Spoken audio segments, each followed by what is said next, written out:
हमारी धरती के ज्यादातर हिस्सों में पानी है, लेकिन पीने का पानी ना के बराबर है। और अब जो बचा है वो भी धीरे धीरे खत्म होते जा रहा है। और उसके लिए सबसे बड़ा जिम्मेदार कौन है? इंसान खुद।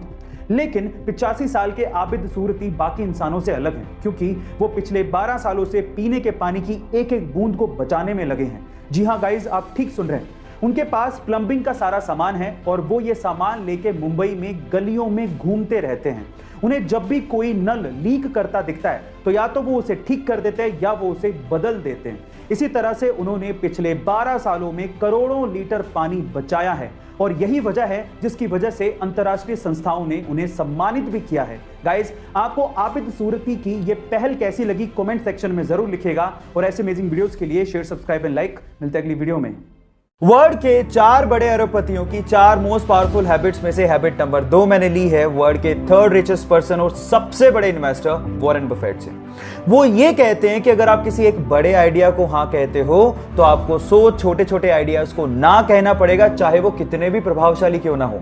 हर इंसान एक ही समय में बहुत सारी चीजों पे फोकस नहीं कर सकता, इसीलिए किसी एक आइडिया पर फोकस करना तो इंपॉर्टेंट है ही, बाकी चीजों से अपना ध्यान हटाना भी उतना ही ज्यादा इंपॉर्टेंट है। इसीलिए वो अपने पूरे दिन में 80% समय में बुक्स पढ़ते हैं और बाकी समय में अपने प्रोफेशनल ग्रोथ पे ध्यान देते हैं, बस इससे ज्यादा कुछ नहीं। बाकी बची हुई हैबिट्स के लिए मुझे फॉलो करना मत भूलेगा। मिलते हैं अगले वीडियो में।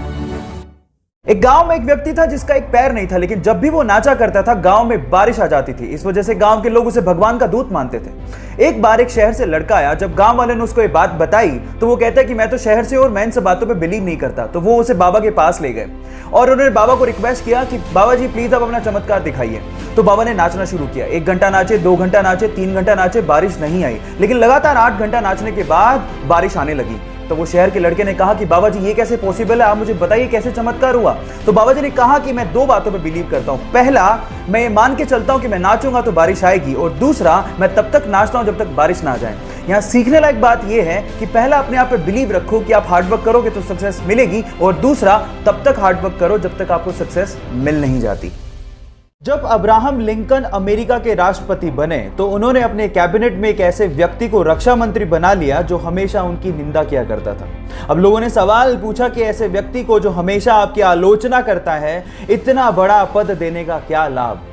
तो अब्राहम लिंकन ने जो जवाब दिया वो आप लोगों को सुनना चाहिए। उन्होंने कहा कि यह व्यक्ति सक्षम है, उसमें प्रशासनिक क्षमताएं हैं और वो इस क्षेत्र का विशेषज्ञ है।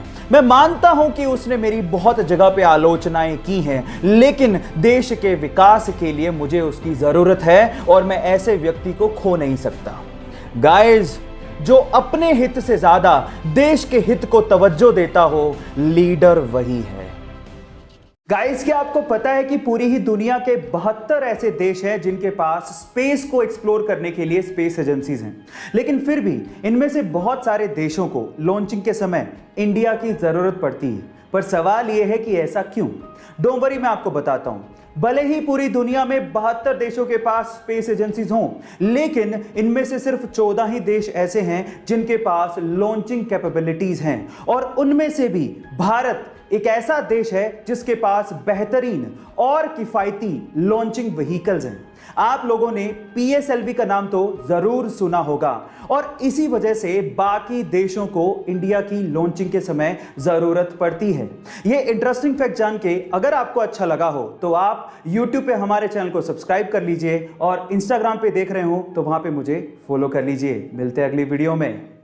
दुनिया के 4 अरबपतियों की 4 मोस्ट पावरफुल हैबिट्स में से हैबिट नंबर 3 मैंने ली है दुनिया के सबसे युवा अरबपति और फेसबुक, व्हाट्सएप और इंस्टाग्राम के ओनर मार्क जकरबर्ग से। वो ये कहते हैं कि मैं हमेशा अपने आप को चैलेंज देने में बिलीव रखता हूं। मुझे कोई फर्क नहीं पड़ता दूसरे लोग क्या कर रहे हैं, और अपने आप को चैलेंज देने के बाद मैं उसको पूरा करने के लिए जी जान लगा देता हूं। रिसेंटली उन्होंने अपने आप को चैलेंज दिया है कि वो हर दिन 1 मील दौड़ेंगे, हर एक वीक में 1 बुक को पूरा करेंगे और चाइनीज लैंग्वेज मैंडरिन को सीखेंगे। मेरा सवाल आपसे यह है कि आप में से कितने लोग अपने आप को चैलेंज देते हैं और उसे पूरा करने में अपना पूरा दम लगा देते हैं? सो गाइस, बाकी बची हुई हैबिट के लिए मुझे फॉलो करना मत भूलिएगा। मिलते हैं अगले वीडियो में। गाइस, हमारे देश में प्राइम मिनिस्टर एक बहुत बड़ी पोजीशन है और जो व्यक्ति इस पोजीशन पे होता है उसे पूरे देश की भागदौड़ संभालनी होती है और अक्सर हमने इस पोजीशन पे एज्ड लोगों को ही देखा है। पर अगर मैं आपसे सवाल पूछूं कि पूरी ही दुनिया का यंगेस्ट प्राइम मिनिस्टर कौन सी कंट्री का है और उसका नाम क्या है, तो आप लोग क्या जवाब देंगे? डोंट वरी, मैं आपको बताता हूं। वो एक महिला है जिनका नाम है सना मरीन और जो कि 2019 में फिनलैंड की प्राइम मिनिस्टर चुनी गई थी। जब उन्हें चुना गया था तो उनकी उम्र लगभग 35 साल थी। ऐसे ही इंटरेस्टिंग फैक्ट्स के लिए हमारे YouTube चैनल को सब्सक्राइब कर लीजिए और Instagram पे मुझे फॉलो करना मत भूलिएगा। Thank you so much.